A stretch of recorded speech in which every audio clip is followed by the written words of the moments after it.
and it's stupid to obey. Because if you love me, love isn't something that I can demand from you.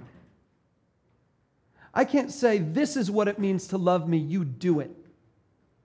I can't do that. Love doesn't demand something. Love gives. But she says, if you loved me, you would tell me the secret. This is the third time you've made a fool of me and haven't told me the secret of your great strength. With such nagging, she prodded him day after day until he was tired to death. Dudes, sometimes love can lead you to a nagging woman. If he had done his research, if he had paid attention, he would have realized that the feeling he felt led him to attach himself to a terrible human being. A conniving, deceitful, manipulative, nagging woman. It even says nagging, until he was tired to death. So, he told her everything. No razor has ever been used on my head, he said, because I have been a Nazirite set apart to God since birth. If my head were shaved, my strength would leave me. God never told him that. He made that up right there on the spot. If my head were shaved, my strength would leave me, and I would become as weak as any other man. God says, all right, that's the deal you want. We'll make it the deal. Delilah saw that he had told her everything. He sent word to the rulers of the Philistines, come back once more, he's told me everything. So the rulers of the Philistines returned with the silver in their hands. Having put him to sleep on her lap, she called a man to shave off the 7 braids of his hair, and so began to subdue him, and his strength left him. Then she called, Samson, the Philistines are upon you. He awoke from his sleep and thought, I'll go out as before and shake myself free. But he did not know that the Lord had left him. Verse 19 said, and his strength left him. Verse 20 says, the Lord left him. The Lord was his strength. The Father God in heaven had sent his Spirit into Samson, and that was the source of his strength. And because he fell in love with some woman he didn't know, he gave up his relationship with God. He handed it over, and as a result, look at the rest of what happened. Then the Philistines seized him, gouged out his eyes, and took him down to Gaza. Binding him with bronze shackles, they set him to grinding in the prison. Love made him blind, literally. But the hair on his head began to grow again after it had been shaved. And that little line there at the bottom is a reminder to us that God can use the worst circumstances and to begin to turn them around for something good. God didn't want Samson to go to Delilah. He didn't want Samson to break his vow. He didn't want Samson to be connected with this destitute woman. He didn't want that. But God is going to use it anyway. And so the hair on his head begins to grow again, which means Samson later on gets confidence. And he prays to the Lord that the Lord would give him one more chance. And at this big banquet, he's standing up at the pillars of this giant banquet hall, and he's able to push the pillars out to the side. And the roof of the banquet hall falls down on 3,000 Philistines, and all these people die. And so it tells us at the end of his life, and so Samson killed more Philistines in his death than he ever did in his life. He didn't liberate the nation from the Philistines, but he at least took some of them with him. He at least did a little bit of his part. And so God redeemed a little bit of Samson's life. But think of how much he missed, how much he bypassed by falling in love. Okay. Now, the claim that I'm making to you today is that love can lead you to tragedy. Love can lead you to tragedy. There are more passages in the Old Testament that describe this. Here's 2 more. They're printed on your note sheet. Take a look at them. In the course of time, Amnon, son of David, fell in love with Tamar, the beautiful sister of Absalom, son of David. Half-brother, half-sister. Amnon and Tamar are half-brother and half-sister. Same father, David. Amnon became frustrated to the point of illness on account of his sister Tamar, for she was a virgin, and it seemed impossible for him to do anything to her. Oh, that just sounds so evil. He's frustrated in his heart because 1, she's beautiful. 2, she's a virgin, so he can't do anything without people finding out eventually. How evil. And what it leads him to do is he goes and confides to a friend, and the friend says, okay, pretend you're sick. And when you're sick, ask for someone to bring you some food and say that you like Tamar's cooking best. And so she comes and she brings you some food. And then tell everybody to leave the room. And when you and Tamar are alone together, ask her to come and feed you that soup because you're so sick you can't even feed yourself. And then when she gets over to the bed, you grab her. And that's what he does. And he rapes her.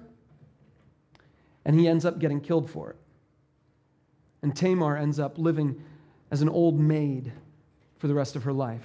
Just broken. But he loved her. Doesn't love cover a multitude of sins? Doesn't love outweigh that? Maybe not.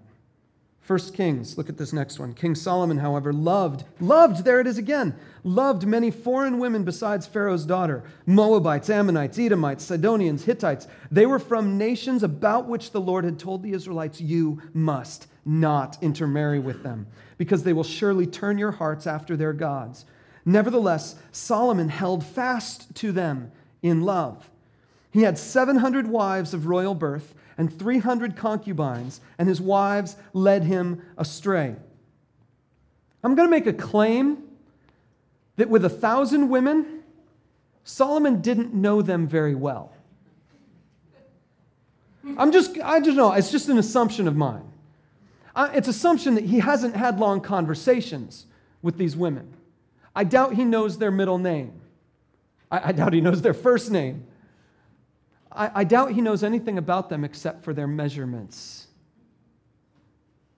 and their hair and how they make him feel. But he holds fast to them in love, and look what it does.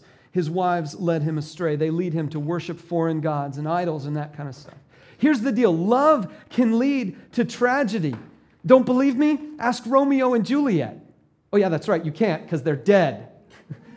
And it's not just that they're dead. They killed themselves. Advice, women, if some handsome bloke drinks poison while you're taking a nap, don't kill yourself because of it. Let him lie there. Call the cops. He's an idiot. Just saying. You know, I'm just saying. It's nothing you can really worry about. Ask any divorced person. You'll hear the same story. Oh, but at the beginning we loved each other. You know people, maybe you felt the sting of divorce yourself. Oh, but we loved each other. And now I know you're sitting there and some of you are in love. Some of you have the ring to prove it. And some of you aren't married, but you're in love. And some of you are hoping to be in love one of these days. And you're sitting there and you're kind of wondering and you're looking forward to that day. And you're saying to yourself, oh, but for me it's going to be different. Oh, when I fall in love, it's just going to be Princess Bride.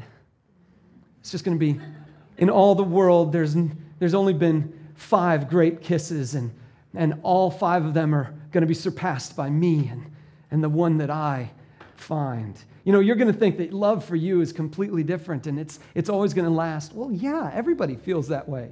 Everybody who's in love feels like it's going to be forever. You know why? Here's a secret. You can write it down if you want. Hormones can't predict the future. Okay? Hormones can't predict the future. See, deep down, we all know the reality that there are 2 kinds of love. 2 different kinds of love. We use the same word to refer to both of them. There's one kind of love that is hormonal, and it is emotional, and it is based on desire and longing. It's based on me wanting to attach myself to someone else. It's based on me wanting other people to attach themselves to me. It's based on desire and longing and getting and receiving, okay? And then there's another kind of love. And this other kind of love is based on willful determination and investing long hours and learning about each other and investing in each other. When I lived in Chicago, there was a restaurant called Campeche. And Campeche was this Mexican restaurant right near my house. and they sold their salsa in a little container. And every time I went to the restaurant, I would always get done with the salsa, but it was always in one of these small containers. You know what I'm talking about at the Mexican restaurants? Do you do what I do, and you just eat all the chips and the salsa so that when the entree comes, you can take it home and have lunch tomorrow? Am I the only one? Okay.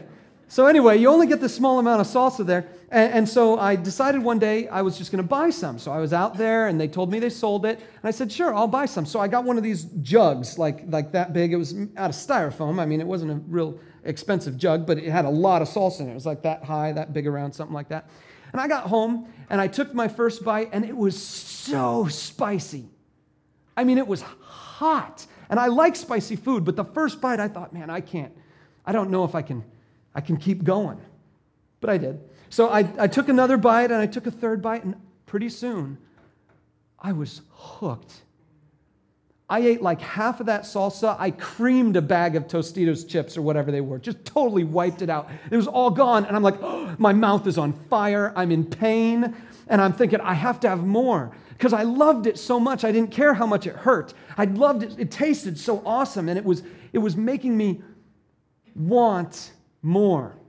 This last week, I made salsa.